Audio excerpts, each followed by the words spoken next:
Yeah, and I'm in no way saying you need to like losing or look forward to lose. Like, I can't wait to lose today. It's like you don't have to. That's not at all what I'm saying.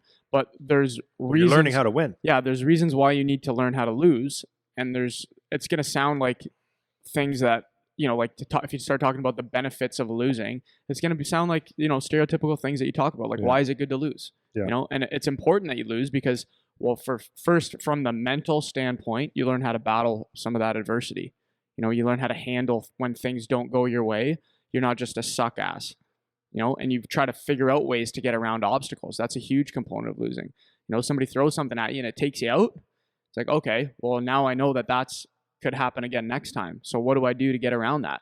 And people frame it this way a lot. Instead of saying that you lost, you say that you learned. Yeah, I was just right? going to say that. And that's a really popular kind of way of talking about it. And it's important because it helps you keep a better mentality about it. Because like you said, when you're losing a lot, let's say you're on a 6-game losing streak, I've been in that situation on a team, and mentally it's draining on the team. You can start to get really negative. You can start to not give a shit as much. It can start to leak into your life outside of just playing the game, where you're not caring so much about going to bed on time. You're not caring so much about what you eat because, like, well, we're going to lose anyways. Who cares? And if you're always framing it as in a loss, like negative thing, it's easy to slip into that. And I did that my last year, junior particularly, where it was just like, stop caring about so much stuff. Not even because the team was losing, because I was losing personally. Like in my personal battles, I was losing. And that's why it's really important, where if you start to think of it in terms of, this is a learning opportunity. Why did I lose? Asking the question, doing the analysis to come up with reasons why or how you can overcome it next time. That's the most valuable thing about it. And I think that's important. So if you say, well, I hate losing, I don't want to lose ever, then what's going to end up happening is you never learn that. You never have that skill. If you're expecting to win all the time, you never have that skill. And if you're so focused on hating to lose that you don't figure out where you can learn, then that loss is going to come again. That loss is going to come again. That loss is going to come again, and you're not going to be able to get around it. Yeah, 100%. You do learn. Like I've said this to you a million times. I've said this to a lot of people, and like my biggest successes that I've ever had have come from failures. And you hear that a lot, but I can say that emphatically. Like it's almost like when you're going through something, it's like you need to learn. Like when you do learn and you take action and you start doing the right things to fix it, you actually end up being a better version of that. Right. So, was it your preparation? Was it the team's preparation? Like you take responsibility, number one, and then you try to fix and you try to lead, or you try to implement that within your team and try to change things. And sometimes it doesn't work. But the other point that I was going to make on this as you were talking, what I think is really, really important is winning or losing. How you go about it is critical. Here's why. Because any player that's truly listening to this to get benefit from hockey, or parent, if you want to help your kid, goes back to the same old thing. It doesn't matter whether you're winning or losing, it's how you're playing.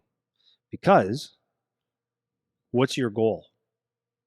If your goal is just your goal, probably if you care about this podcast, you care about the game, is to move on to another level. So if you're doing that, whether you're playing Adam Pee-wee or U8, whatever the numbers are now, through junior to even in the National Hockey League, how you play is going to determine where you're going to be the next year. So you could be playing for a contract. You could be playing for to get drafted. You could be playing to get traded. You could be playing to be a wanted commodity somewhere else. You could be playing, like, people are always watching you. So if you and don't think it ever goes unnoticed. Like when you are down, your body language will speak volumes.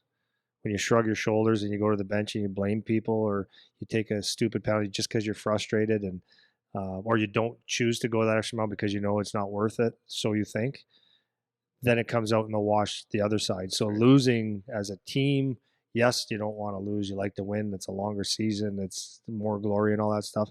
But how you play is going to determine where you're going to end up later. So you can't always look at life or your game as today. And that's what I say that said this to Charlie Seabass, all my players. It's like, don't look at your training or where you are today. Don't look at your season. We talked about this a couple of weeks ago as in 1 week segments or 1 day segments. You have to look at it long term. Where do you want to be? Where the hell do you want to be in 5 years or 10 years? And if you do the right things over 3, 5, 10 years, you're going to be in a special place. And it's the same with if you're on a losing team, right? If you look at that long term, there's a lot of things that you can do to fix that. And you go through the hard times, right? You go through, to get to the winning, you're going to battle. Yeah, for sure. Some teams are just good. Like, people are trying to figure out this Tampa Bay situation. It seems like a puzzle that doesn't want to be solved, right? They just keep winning. Yeah, and the other thing too is you can start to frame it like losing is still winning, depending on how you handle the losing. Yeah. So sometimes if on a team level, you lose the game, you lost the game. It's not a win if you lost. That's fine. Yeah. But for yourself personally, you can take that as a win because it'll bring you a step up. And something that you said early on, you kind of touched on it, was a lot of your most important or most significant moments came from some type of loss.